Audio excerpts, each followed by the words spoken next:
Hey folks, so today I'm going to talk about thinning and specifically thinning your cucurbits.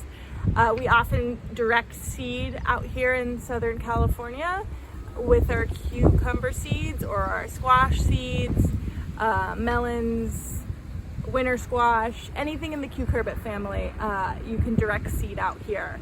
And often when I'm putting seeds in, I put more than one because I want to just guarantee that I'm going to get at least something to germinate. And more often than not, most of them do germinate.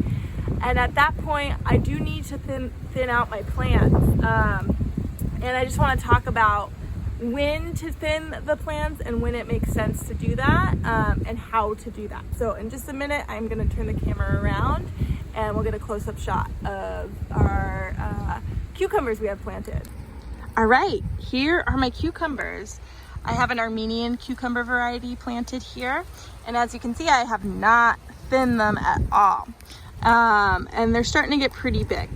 So I decided that I wanted to thin them today based on the amount of true leaves on the plant that I've seen.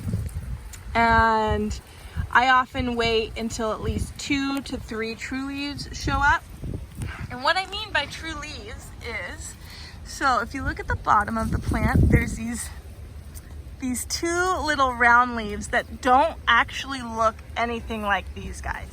These are called the cotyledons. And those are the first leaves that pop up for any seed. And then the plant begins to photosynthesize and grow what we call true leaves, what the leaves actually look like on the rest of the plant. So on this cucumber, see if you can see here, let's clear that. I see 1, 2, and right in the center here, a 3rd true leaf. And that's kind of when I'm like, all right, it's time to thin.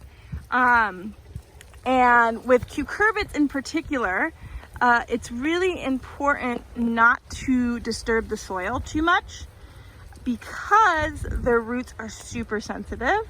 So I never pull out the plants when I'm thinning. I always cut them. So you're gonna use your pruners or scissors to do the thinning. So what I'm gonna do, also being careful not to cut your drip. Let's see if I can hold this here, nice and stable here.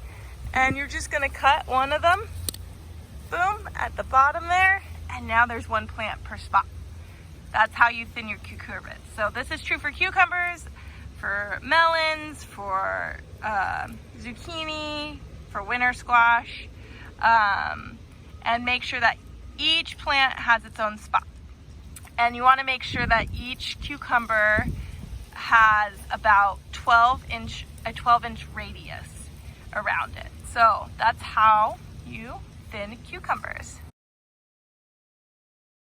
They're going to compete for nutrients. You're not going to get